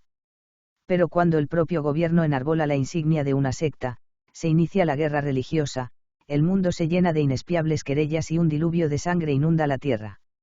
En tercer lugar, la injusticia que significa castigar a los hombres en razón de sus ideas y opiniones, será más comprensible si reflexionamos acerca de la naturaleza del castigo. El castigo constituye una forma de coerción que debe emplearse lo menos posible, limitándolo a los casos en que una urgente necesidad lo justifique. Existe esta necesidad, ante individuos que han probado ser de carácter esencialmente pernicioso para sus semejantes, propensos a reincidir en la ejecución de actos dañinos de naturaleza tal que no sea posible precaverse contra ellos. Pero esto no ocurre en el caso de opiniones erróneas o de falsos argumentos. Que alguien afirma una mentira. Nada más adecuado, pues, que confrontarla con la verdad. Pretende embrollarnos con sofismas. Opóngase la luz de la razón y sus patrañas se disiparán. Hay en este caso una clara línea de orientación. El castigo, que es aplicación de la fuerza, solo debe ser empleado allí donde la fuerza actuó previamente, en forma ofensiva. En cambio, cuando se trata de afrontar conceptos erróneos o falsos argumentos, solo hay que acudir a las armas de la razón. No seríamos criaturas racionales si no creyéramos en el triunfo final de la verdad sobre el error. Para formarnos una idea justa sobre el valor de las leyes punitivas contra la herejía, imaginemos un país suficientemente dotado de tales leyes y consideremos el probable resultado de las mismas. Su objeto, en principio, consiste en impedir que los hombres sustenten determinadas opiniones o, en otras palabras, que piensen de determinada manera. No es ya pretensión absurda la de poner grilletes a la sutilidad del pensamiento. ¿Cuántas veces tratamos en vano de expulsar una idea de nuestra propia mente?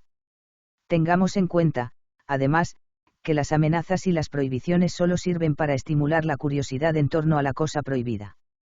Se me prohíbe admitir la posibilidad de que Dios no exista, de que los estupendos milagros atribuidos a Moisés o a Cristo jamás tuvieron lugar, de que los dogmas del credo de Anastasio eran erróneos. Debo cerrar los ojos y seguir ciegamente las opiniones políticas y religiosas que mis antepasados creyeron sagradas. ¿Hasta cuándo será esto posible? Señalemos otra consideración, quizás trivial, pero no menos oportuna para reforzar nuestro punto de vista. Swift ha dicho, permítase que los hombres piensen como quieran, pero prohíbase la difusión de ideas perniciosas. A lo cual podría responderse, sencillamente, os agradecemos la buena voluntad, pero ¿cómo podríais castigar nuestra herejía, aun queriendo hacerlo, si la mantenemos oculta? La pretensión de castigar las ideas es absurda, podemos callar las conclusiones a que nos lleva nuestro pensamiento. Pero el curso mismo del pensar que nos ha llevado a dichas conclusiones, no puede ser suprimido. Pero si los ciudadanos no son castigados por sus ideas, pueden ser castigados por la difusión de las mismas. Eso no es menos absurdo que lo anterior. ¿Con qué razones persuadiréis a cada habitante de la nación a que se convierta en un delator? ¿Cómo convenceréis a mi íntimo amigo, con quien comparto mis más recónditos pensamientos, a que abandone mi compañía para correr ante un magistrado y denunciarme, con el objeto de que se me arroje en la prisión? En los países donde rige semejante sistema, ocurre una guerra permanente. El gobierno trata de inmiscuirse en las más íntimas relaciones humanas y el pueblo procura resistirlo, acudiendo para ese efecto a todas las argucias imaginables. Pero el argumento más importante que, a nuestro juicio, cabe aducir en este caso, es el siguiente. Supongamos que se aplican todas esas restricciones. ¿Cuál será la suerte del pueblo que ha de sufrirlas? Aun cuando no puedan cumplirse totalmente, en su mayor parte se cumplirán. Aunque el embrión no sea destruido, pueden los obstáculos impedir que se desarrolle normalmente. Las razones que pretenden justificar el establecimiento de un sistema represivo de las opiniones, se suponen inspiradas en la benéfica preocupación de preservar la virtud y evitar la depravación de costumbres. Pero ¿son esos medios adecuados para tal objetivo? Comparemos una nación cuyos ciudadanos, libres de toda presión y amenaza, no temen expresarse ni actuar de acuerdo con los principios que consideran más justos, con otro país donde el pueblo se siente permanentemente cohibido de hablar o de pensar acerca de las más esenciales cuestiones relativas a su propia naturaleza. ¿Puede haber nada más degradante que el espectáculo de ese pánico colectivo? Un pueblo cuyo espíritu es de tal modo deformado, será capaz de grandes acciones o nobles propósitos. ¿Puede la más abyecta de las esclavitudes ser considerada como el estado más perfecto y ajustado a la naturaleza humana? No está de más recordar aún otro argumento, igualmente valioso. Los gobiernos, lo mismo que los individuos, no son infalibles. Los consejos de los príncipes y los parlamentos de los reinos, están a menudo más expuestos a incurrir en error que el pensador aislado en su gabinete. Pero, dejando a un lado consideraciones de mayor o menor razón, cabe señalar, según se desprende de la experiencia y de la observación de la naturaleza humana, que consejos y parlamentos están sujetos a cambiar de opinión. ¿Qué forma de religión o de gobierno no ha sido patrocinada alguna vez por una autoridad nacional? Atribuyendo a los gobiernos el derecho de imponer una creencia, les concedemos la facultad de imponer cualquier creencia. Son el paganismo y el cristianismo, las religiones de Mahoma, de Zoroastro y de Confucio, la monarquía y la aristocracia, sistemas igualmente dignos de ser perpetuados entre los hombres. Habremos de admitir que el cambio constituye la mayor desgracia de la humanidad. No tenemos derecho a confiar en el progreso, en el mejoramiento de nuestra especie. ¿Acaso las revoluciones en materia política y las reformas en religión no han traído más beneficios que daños a la humanidad? Todos los argumentos que se aducen en favor de la represión de las herejías, pueden reducirse a la afirmación implícita y monstruosa de que el conocimiento de la verdad y la adopción de justos principios políticos son hechos totalmente indiferentes para el bienestar de la humanidad. Las razones expuestas contra la represión violenta de las herejías religiosas son válidas en el caso de las herejías políticas. La primera reflexión que hará una persona razonable, será, ¿qué constitución es esa que no permite jamás que se le considere objeto de examen, cuyas excelencias deben ser constantemente alabadas, sin que sea lícito inquirir en qué consisten? Puede estar en el interés de una sociedad proscribir toda investigación acerca de la justicia de sus leyes. Solo hemos de ocuparnos de insignificantes cuestiones de orden inmediato, en tanto nos está prohibido indagar si hay algo esencialmente erróneo en los fundamentos de la sociedad. La razón y el buen sentido inducen a pensar mal de un sistema demasiado sagrado para permitir el examen de su contenido. Algún grave defecto debe existir donde se teme la intromisión de un observador curioso. Por otra parte, si cabe dudar de la utilidad de las disputas religiosas, es innegable que la felicidad de los hombres se halla íntimamente ligada al progreso de la ciencia política. Pero no provocarán los demagogos y declamadores la subversión del orden, introduciendo las más espantosas calamidades. ¿Qué régimen habrán de imponer los demagogos? La monarquía y la aristocracia constituyen los más grandes y duraderos males que han afligido a la humanidad. Convencerán aquellos al pueblo de la necesidad de instituir una nueva dinastía de déspotas hereditarios que lo opriman. Les propondrán la creación de un nuevo cuerpo de bandidos feudales para imponer a sus semejantes una bárbara esclavitud. La más persuasiva elocuencia será incapaz de lograr tales designios. Los argumentos de los demagogos no ejercerán influencia apreciable en las opiniones políticas, a menos que tengan por fundamento verdades innegables. Aun cuando el pueblo fuera tan irreflexivo que intentara llevar a la práctica las incitaciones de los demagogos, los males que de ahí pudieran resultar serán insignificantes en relación con los que día a día comete el más frío despotismo. En realidad, el deber del gobierno, en tales casos, es ser moderado y equitativo. La sola fuerza de los argumentos no llevará al pueblo a cometer excesos si no lo empuja a ello la evidencia de la opresión. Los excesos no son nunca fruto de la razón, ni tampoco únicamente del engaño. Son consecuencia de las insensatas tentativas de la autoridad, encaminadas a contrariar y sofocar el buen sentido de la especie humana. De la difamación. En el examen de la herejía política y religiosa, hemos anticipado algunas consideraciones relacionadas con uno de los principales aspectos de la ley contra los libelos. Si los argumentos allí expuestos son válidos, se deducirá de ellos la imposibilidad de castigar en justicia ningún escrito o discurso que se considere agraviante para la religión o el gobierno. Es difícil establecer una base segura de distinción que permita precisar claramente la naturaleza del libelo. Cuando estoy penetrado por la magnitud de un tema, es imposible que se me diga que sea lógico, pero no elocuente. Ni que trate de comunicar a mis lectores la impresión de que determinadas teorías o instituciones son ridículas, cuando estoy plenamente convencido de que lo son ciertamente. Mejor fuera prohibir que trate el tema en absoluto, que impedirme hacerlo en la forma, a mi juicio, más adecuada a la índole del asunto.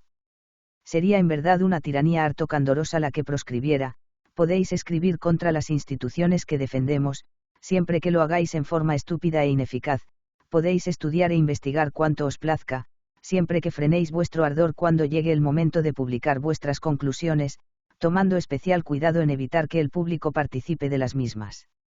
Por otra parte, las normas de discriminación al respecto serán siempre arbitrarias y podrán significar un instrumento de persecución y de injusticia en manos de un partido dominante. Ningún razonamiento parecerá lícito, a menos que sea trivial. Si hablo en tono enérgico, se me acusará de incendiario. Si impugno procedimientos censurables, en lenguaje sencillo y familiar, pero mordaz, seré tachado de bufón.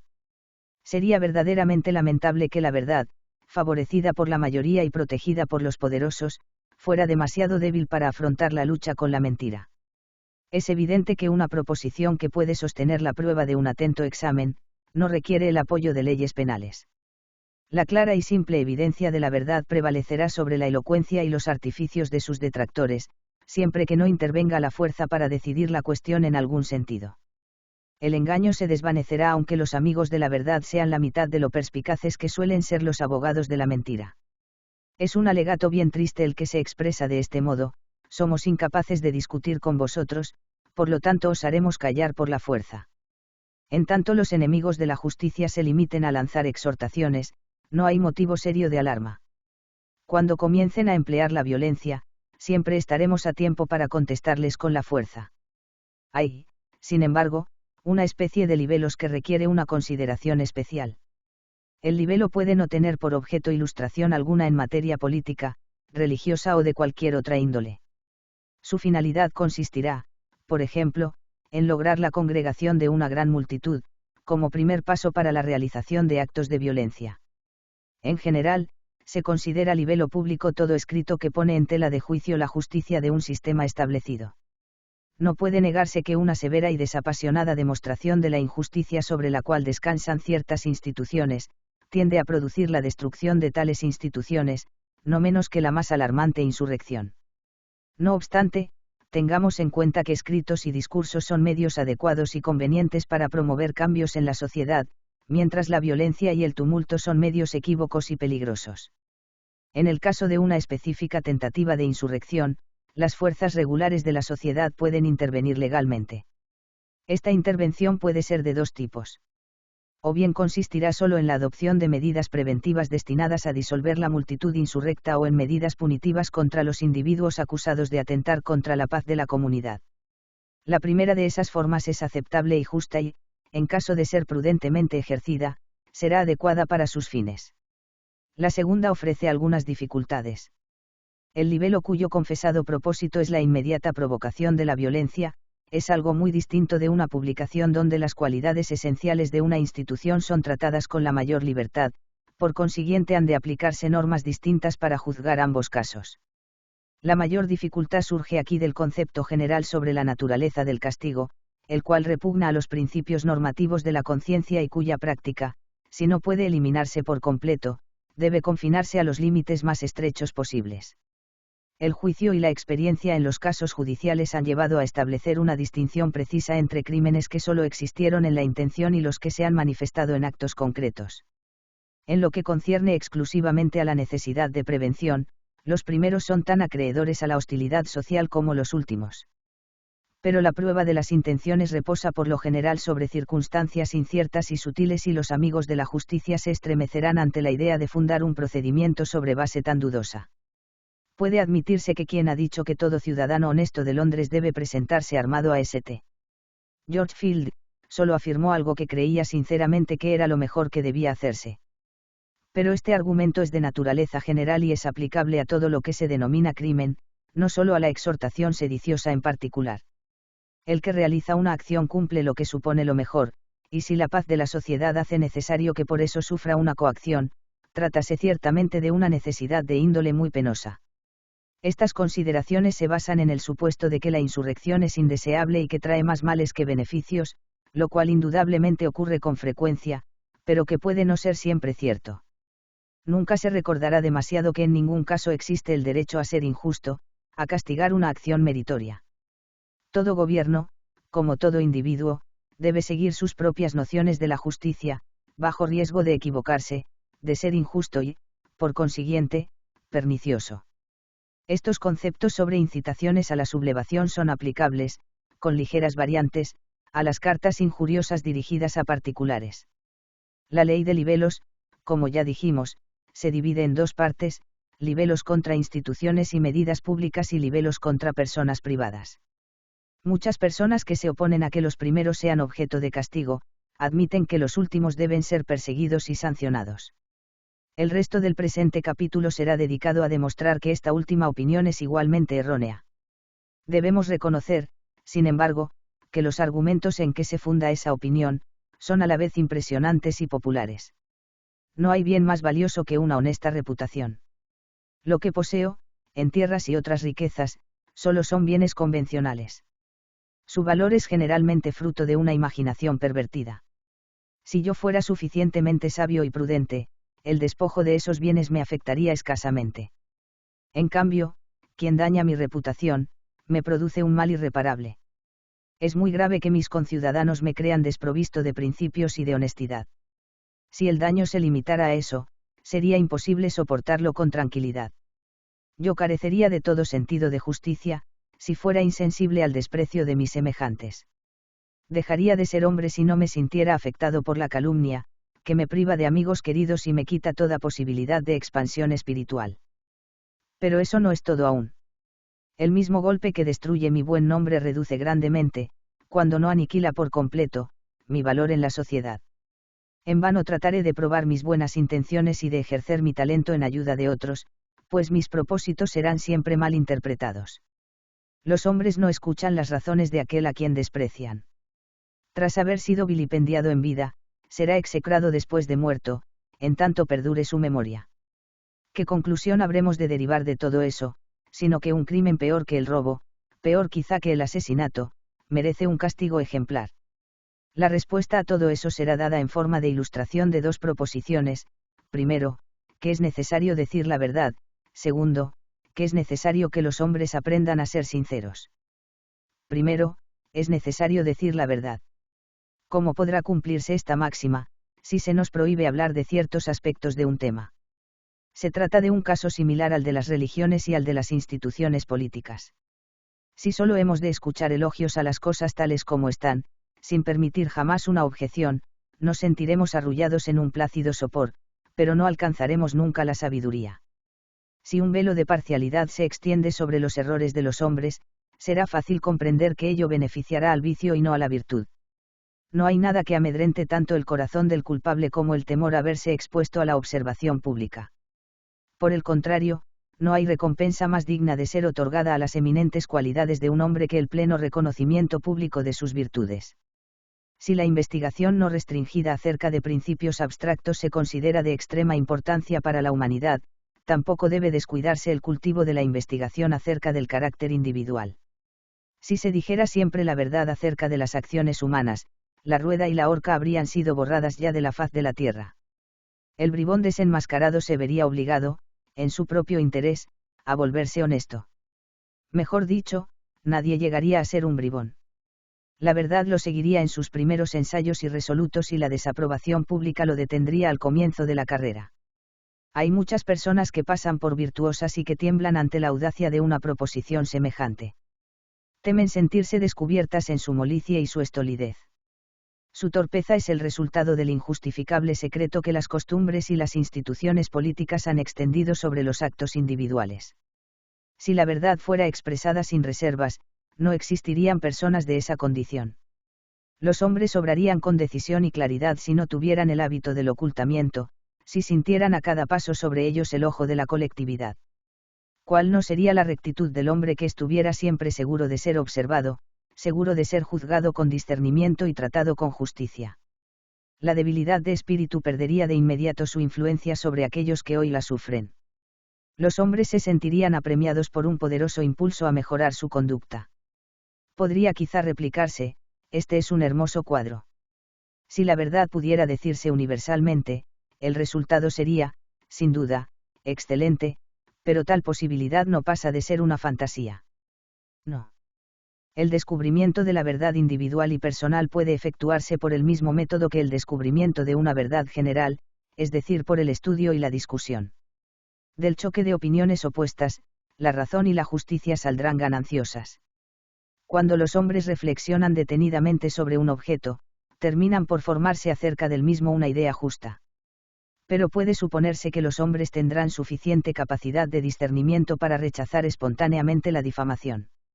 Sí, la difamación no engaña a nadie por su contenido intrínseco, sino por la sugestión coercitiva que la rodea. El hombre que desde una sombría mazmorra es sacado a la plena luz del día, no puede distinguir exactamente, al principio, los colores, pero el que jamás estuvo soterrado puede hacerlo sin dificultad alguna. Tal es la situación de los hombres actualmente, su discernimiento es pobre, porque no se hallan habituados a la práctica del mismo.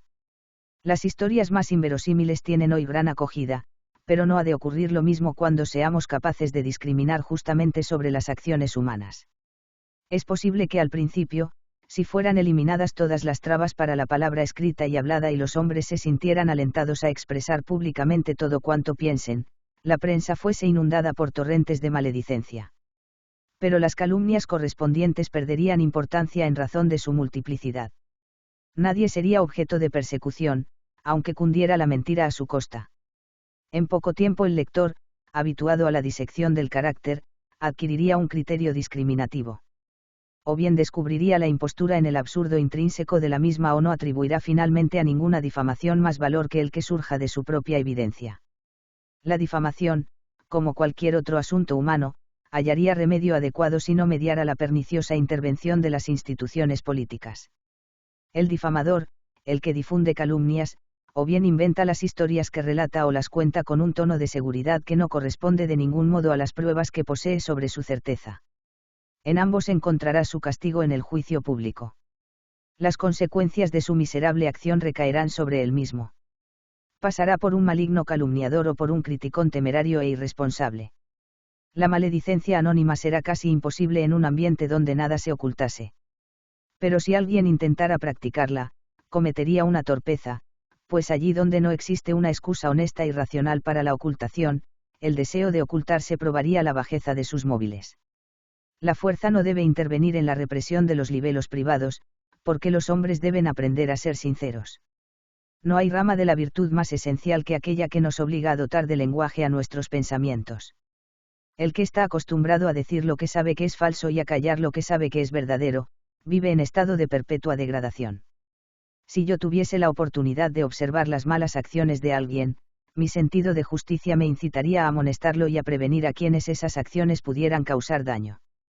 Puedo tener suficientes motivos para presentar al individuo en cuestión como mala persona, si bien no lo sean para probar su culpabilidad ante un tribunal y para justificar una condena. No puede ser de otro modo, debo describir su carácter tal como lo veo, bueno, malo o ambiguo. La ambigüedad dejaría de existir si cada cual confesara sinceramente sus sentimientos. Ocurre aquí algo semejante a la relación amistosa. Una oportuna explicación evita siempre conflictos. Los malentendidos se disiparían fácilmente si no tuviéramos el hábito de rumiar afrentas imaginarias.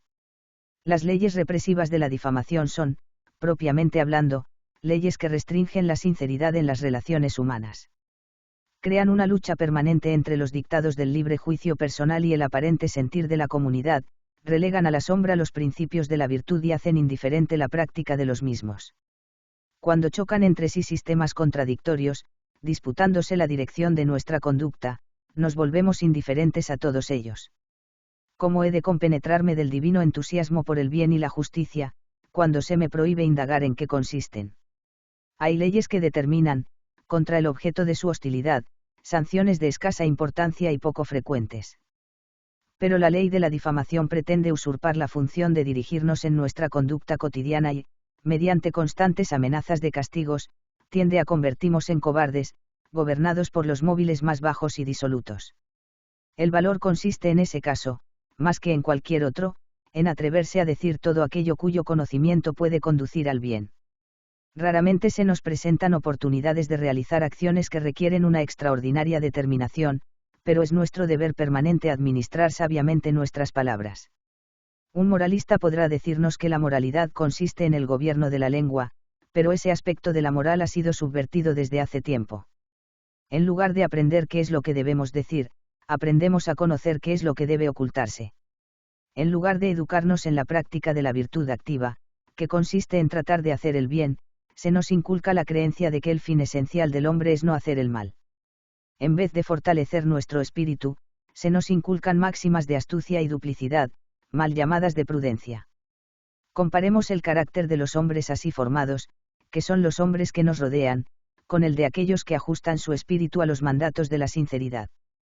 Por un lado vemos una perpetua cautela que rehúye la mirada observadora, que oculta en mil repliegues las genuinas emociones del corazón, que teme acercarse a quienes saben leer en el mismo y expresan lo que leen. Aunque dotados de cierta apariencia exterior, esos seres son apenas sombras de hombres, pues carecen de alma y de substancia. Oh, cuando viviremos en un mundo de realidades, donde los hombres se revelen tales como son, según el vigor de su pensamiento y la intrepidez de sus acciones. Lo que permite al hombre superar halagos y amenazas, extraer la propia felicidad del interior de sí mismo, ayudar y enseñar a los demás, es la fortaleza de espíritu. Todo lo que concurre a aumentarla es digno de nuestra más alta estimación. Todo lo que tiende a inculcar la debilidad y el disimulo en las almas merece execración eterna. Hay otro aspecto importante relacionado con este problema. Se trata de los benéficos efectos que habrá de producir el hábito de combatir el veneno de la mentira con el único antídoto real, el de la verdad.